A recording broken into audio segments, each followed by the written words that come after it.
Hello, everybody. It's Christy Whitman with the Quantum Success Show, where you can get your information and inspiration to create your desires. And I have a friend that's actually in the Transformational Leadership Council with me, Carl Studna. He is a multifaceted photographer. Amazing. You should see these pictures that he took of me. Inspirational speaker, teacher, and now author. Well, he's got a couple books. Carl's intimate portraits of influential people ranging from the amazing Paul McCartney to His Holiness, the Dalai Lama, are published and known worldwide. He's actually has these amazing pictures on his website of Deepak and Marianne Williamson, and just amazing.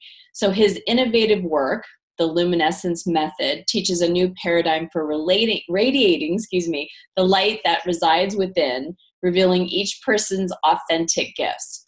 He is the author of the award-winning book, Click, Choosing Love One Frame at a Time, and his new release, which we're going to talk about today, is The Evolution of Loving. So Carl's work is dedicated to inspiring us to rest in the pure awareness of our illumined path, both in front of the camera and behind it, but mostly in our individual lives. So Carl is a member of the esteemed Transformational Leadership Council, which is where I got to meet Carl. And he travels the world documenting beauty through diversity. So I just love Carl, and I'm so excited that you're on the Quantum Success Show. Thank you, Christy. It's so great to be with you today. Yeah, and I'm going to put a couple pictures in this video so that we can edit it and they can see the pictures that you took of me. And one of the things I loved about you is that while I was getting print and prepared to take photos of you, or photos of me, you were taking photos of me, you were asking me questions about what is it that I feel called to do and why am I doing what I do. And it just got me into that soul space so that when we walked out to actually go take the pictures, I was already in that aligned place. And I've never had a photographer do that with me before and hold the energy in the space that I could just come out. And I've never seen pictures of me look so beautiful. I mean, it was really hard to choose which one I liked best. And my husband said the same thing. It was like one after the other. So you are so truly gifted, not only in being able to take pictures, but seeing the essence of people and bringing that out in them so that the pictures are just so illumined of, illuminating of who they really are. So I really appreciate that about you. Thank you so much. Yeah, I had such a great time with you because on my end, what I was witnessing with you was such a openness and willingness to be seen. Wow. So you were actually making my job easy because when people have that level of openness and willingness, then it's easier to come to that place of connection and trust and safety so that you can be fully relaxed and let your light really shine. Oh, thank you. Well, thank you for helping me get there. So what inspired you? Tell us about this book. I mean, it's an amazing book, and I'd love for you to show everybody, I know you have it with you. It's just an amazing book, and the pictures that are in this book about, these different love stories. Tell me what inspired you to create this book. Oh, I'd love to. So it's called Evolution of Loving. And the main reason why I gave it that title is because through working on the book, which was largely in the 90s, and then I did photograph a couple more people in the last couple of years, I watched their relationships evolve. I watched them evolve in certain ways. And some of them I went back and photographed again when things were changing, evolving in the relationship. Some were with births, some were with deaths. One was with a separation. And it really became a project about looking at how love evolves, that it's always evolving, and that love, just like anything, love never stays the same. And so that's sort of a woven fabric around it. How it birthed is an interesting story, and there's really two answers. And the first answer is that the singer-songwriter, musician Kenny Loggins presented the idea to me. We're sitting in a hot tub, and he said, well, what do you think about this? About photographing couples that are very deeply in love and taking these beautiful, authentic images of them when they are authentically in the act of being intimate with each other. Mm. And I thought, that's deep, man. It's like, let me think on it. I got to sleep on this one, because I knew it would be a very deep project. And I realized that the next day that it was something that called me, and I caught the vision. And the second, I believe, reason why I felt called to do it, which I didn't even know at that time, was that it would serve for me personally as a way of awakening more and trusting love more, and trusting by being with all these couples. There are 8 diverse couples ranging in age, ethnicity, length of time together, from young blossoming love to a lifetime together, different sexual preferences, wanting to get as much diversity as possible. And by spending this level of intimate time with them and hearing their stories, because each of them gave me in-depth stories that are woven throughout their chapter, I learned a lot from them. And because they were modeling a lot of things that I really didn't fully trust yet. I had been in a marriage that earlier, previously, many years earlier, that was painful to divorce from. And I was gun shy for a lot of years. So this book, for me personally, helped to open me up to trusting and seeing role models that were really authentic and diverse, and say, oh, okay, I can see this, I get this. And then I brought in my wife, my partner, Cynthia, a couple of years into working on it. Cynthia, I just love her. I mean, you guys are such a beautiful couple, and I just love her as an individual person. I love you as an individual person. The two of you together are just so dynamic in your couple. So it's so beautiful. So what is one of the most powerful messages that the book offers? Well, I started to go down that path a moment ago.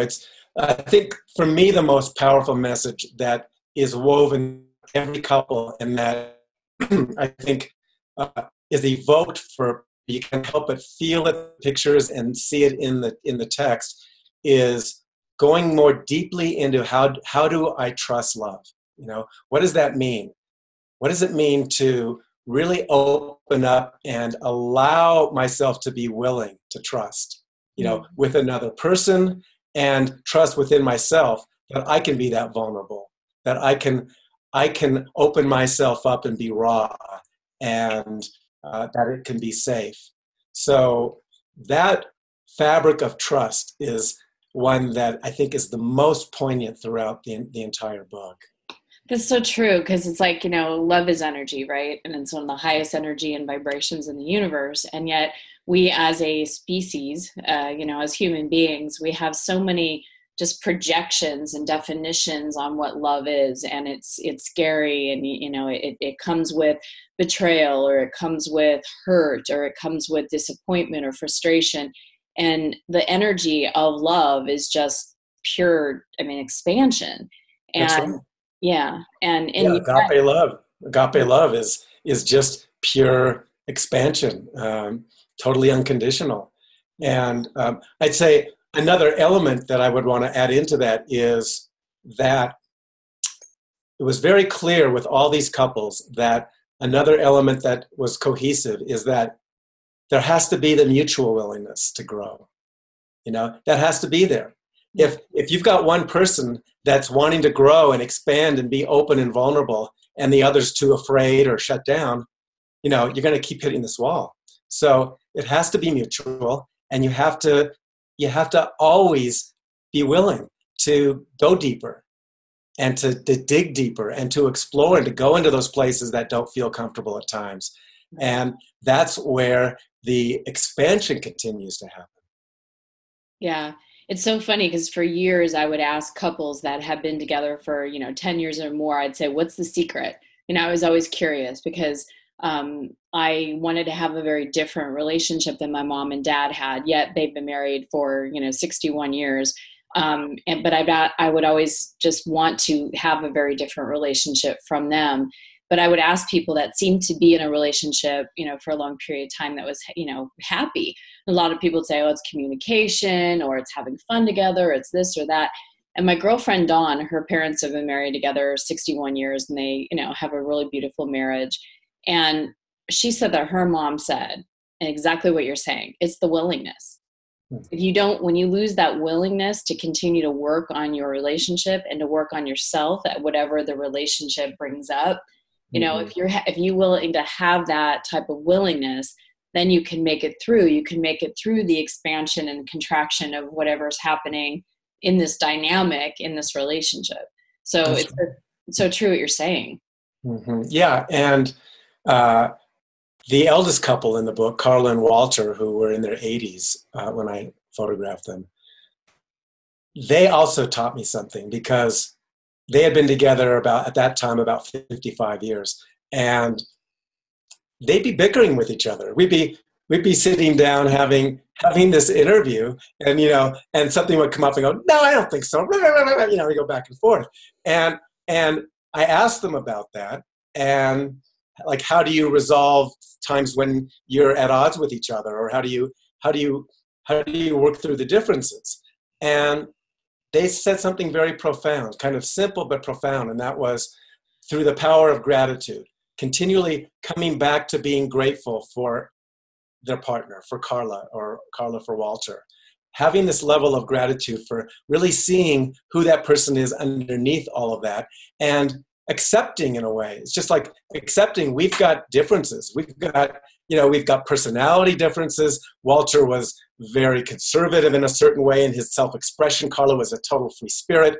And that was hard for him at times, but he acknowledged that he grew a lot from that. So as you were saying, it's this ebb and flow and acceptance of certain things that we need to be accepting of. Certain things, obviously, in a relationship are not acceptable, and you need to bring them up and talk about them and work through them. But the things that are just part of the person's personality that aren't going to change, it's going to drive you crazy if you try and continue to try and fix something that's not going to change. Right. Yeah. Absolutely. So yeah, it's so true. I used to remember getting frustrated because Frederick is like a huge, golf guy. And so I remember every time I would watch TV or go to watch TV or turn on the station, I would see the golf channel.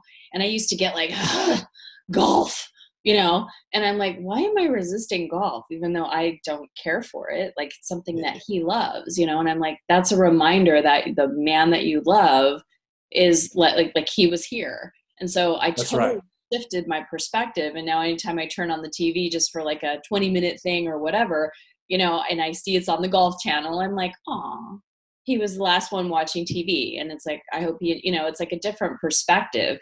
That's right. Yeah. And it's so amazing how, as human beings, we can shift our perspectives if we need to. And, that's right. And that resentment of, the golf, that's like cancer going into the relationship. Mm-hmm. But now when I see it like, oh, that's, it's like, oh, he was here, he was watching that. And it makes me expand more into love instead of contract into resentment. Yeah. That's so beautiful. That's a beautiful example. Thank you. Yeah. So I know you have a gift, which is really super cool. We're going to put it underneath the video. So right under this video with Carl and I, just go right under the video and you'll see it. But it's a complimentary slideshow covering 4 of the 8 couples. So we're going to put that right under the video with the password to uncover that. But I really want to recommend that anybody that is just wants the depth of understanding of love and how love can really change from year to year. And like you were saying, like, how do you have this love and the way that you relate to this love, and then you add a baby into it, or then maybe you add a second child into it, or maybe you have a death, or someone loses their job, life stuff that happens, right? Some good, not so good, some contrast, some expansion. But how do these couples that have stayed together and, like you said, that have total different, it's not like they're all the same kind of, typical people. They're very diverse in their stories and in who they are. And they shared very intimate things with you, how to move about and navigate love. Yes. Yeah. As John Mayer's song says, love is a verb, that it never stays the same. Yes. Very true. So thank you, Carl. I appreciate you being on the show. Any last words that you want to share with what I call my family? Oh, it's just such a pleasure and honor to be with all of you. And I'm just so grateful to be able to give the gifts that I give, and especially right now through this project, because it opens the heart. And anything I think that opens the heart is something that is so needed and appreciated, especially at this time. Absolutely. You know, they say that your heart, we're supposed to walk around with our hearts open. And it's when we constrict, that's when we have the limitations. And, we have the energy has to flow. It has to go somewhere. And when we open our heart, the energy can flow out, and that's when we can be in the present moment. And it's when we're closed down and our heart's closed, or we're, the energy is circulating inside of ourselves and it can't move, it can't go anywhere. So by having a tool like this to open your heart, it allows the energy that's been stuck in there to release so that you can come back to the present moment and really enjoy your life. So thank you, Carl, for being here. Leave me a comment, everybody. Let me know what you're taking away from this. Again, the link is going to be below the video. Highly recommend you go and get his book, Carl's book. It's amazing. His photography is unbelievable, mixed with these stories. I mean, your heart will open and expand. So thank you, everybody. Thanks for watching, and here is a related video to watch right now. Also, check out my free webinars on creating whatever you want in your life using the universal laws that I explain in each webinar. So share your thoughts by leaving a comment and continue the conversation at christywhitman.com.